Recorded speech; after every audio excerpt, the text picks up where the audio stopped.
اکابر صحابہ و صحابیات کے سلسلے میں آج ہم جس شخصیت کا ذکر کرنے جا رہے ہیں وہ ہے حضرت حمزہ رضی اللہ تعالی عنہ۔ حضرت حمزہ جنگ احد کے دوران اس انداز سے داد شجاعت دے رہے تھے کہ دیکھنے والے ان کی دلیری، جرأت اور قوت ایمانی کو دیکھ کر حیران ہو رہے تھے۔ حضرت حارث تیمی رضی اللہ عنہ فرماتے ہیں کہ غزوہ بدر کے دن حضرت حمزہ رضی اللہ عنہ نے شتر مرغ کے پر کی نشانی لگا رکھی تھی۔ ایک مشرک نے پوچھا، یہ شتر مرغ کے پر کی نشانی والا کون آدمی ہے؟ لوگوں نے اسے بتایا کہ یہ حضرت حمزہ رضی اللہ عنہ ہے۔ تو مشرک نے کہا کہ یہی وہ آدمی ہے جس نے ہمارے خلاف بڑے بڑے کارنامے کیے۔ حضرت عبد الرحمن بن عوف رضی اللہ عنہ فرماتے ہیں کہ امیہ بن خلف نے مجھ سے کہا کہ اللہ کے بندے، غزوہ بدر کے دن جس آدمی نے شتر مرغ کے پر کا نشان لگا رکھا تھا وہ کون آدمی تھا؟ میں نے کہا رسول اللہ صلی اللہ علیہ وسلم کے چچا حضرت حمزہ رضی اللہ عنہ تھے۔ امیہ نے کہا انہوں نے ہی تو ہمارے خلاف بڑے بڑے کارنامے کر رکھے ہیں۔ حضرت حمزہ جنگ احد کے دوران اس انداز سے داد شجاعت دے رہے تھے کہ دیکھنے والے ان کی دلیری، جرأت اور قوت ایمانی کو دیکھ کر حیران ہو رہے تھے۔ عمیر بن اسحاق روایت کرتے ہیں کہ احد کے دن حضرت حمزہ رسول اللہ صلی اللہ علیہ وسلم کے آگے دو تلواروں سے جنگ کر رہے تھے اور کہہ رہے تھے میں اللہ کا شیر ہوں۔ یہ کہہ کے کبھی آگے بڑھتے کبھی پیچھے ہٹتے۔ اسی طرح وہ واقعی شیر کی طرح دکھائی دے رہے تھے کہ اچانک ان کا پاؤں پھسلا اور وہ پیٹھ کے بل نیچے گر پڑے۔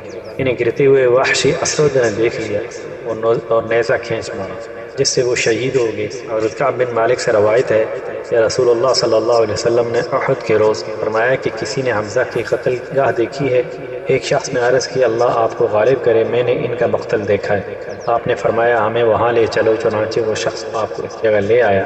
حضرت ابو ہریرہ رضی اللہ عنہ فرماتے ہیں اس دن آپ نے وہ کچھ دیکھا جو کبھی دیکھا نہ تھا اور وہ دکھ اٹھایا جو کبھی اٹھایا نہ تھا۔ فرمایا تم پر اللہ کی رحمت ہو، تمہارے جیسا صلہ رحمی کرنے والا، خیرات دینے والا شاید کوئی ہے۔ حضرت ابن عباس رضی اللہ تعالی عنہ فرماتے ہیں جنگ احد میں جب حضرت حمزہ رضی اللہ عنہ شہید ہو گئے تو ان کی بہن بی بی صفیہ رضی اللہ عنہا انہیں تلاش کرنے آئیں۔ وہ حضرت علی رضی اللہ عنہ اور حضرت زبیر رضی اللہ عنہ سے ملی۔ حضرت علی رضی اللہ عنہ نے حضرت زبیر رضی اللہ عنہ سے کہا تم اپنی ماں کو ان کے متعلق بتا دو۔ وہ بولے نہیں، آپ ہی اپنی پھوپھی کو بتا دیں۔ حضرت صفیہ رضی اللہ عنہ بولی آخر ہوا کیا ہے؟ دونوں نے ان سے حقیقت چھپا لی۔ اتنے میں رسول اللہ صلی اللہ علیہ وسلم تشریف لائے اور فرمایا مجھے صفیہ کا فکر ہے۔ پھر آپ نے ان کے دل پر ہاتھ رکھ کر ان کے لیے دعا کی تو وہ سمجھ گئے اور انا للہ و انا الیہ راجعون کہہ کر رونے لگ گئے۔ اس روز شہداء میں حضرت امیر حمزہ رضی اللہ عنہ پہلے شخص تھے جن پر رسول اللہ صلی اللہ علیہ وسلم نے نماز پڑھی۔ آپ نے 4 تکبیریں کہیں، پھر اور شہداء لائے گئے اور جب شہداء لائے جاتے تو ان کو حضرت حمزہ کے پہلو میں لٹا دیا جاتا، پھر ان پر دیگر شہداء کی نماز پڑھی جاتی۔ اس روز حضرت حمزہ پر 70 بار نماز پڑھی گئی۔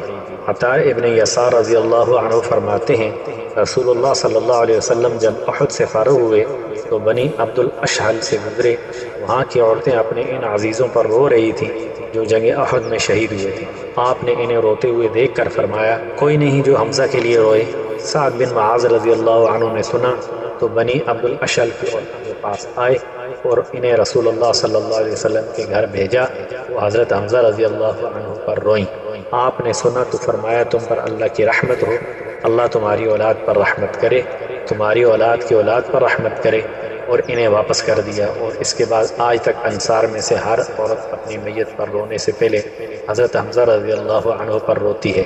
اس وقت تک بلند آواز سے رونے کے ممانعت نازل نہیں ہوئی۔ السلام علیکم ورحمۃ اللہ وبرکاتہ۔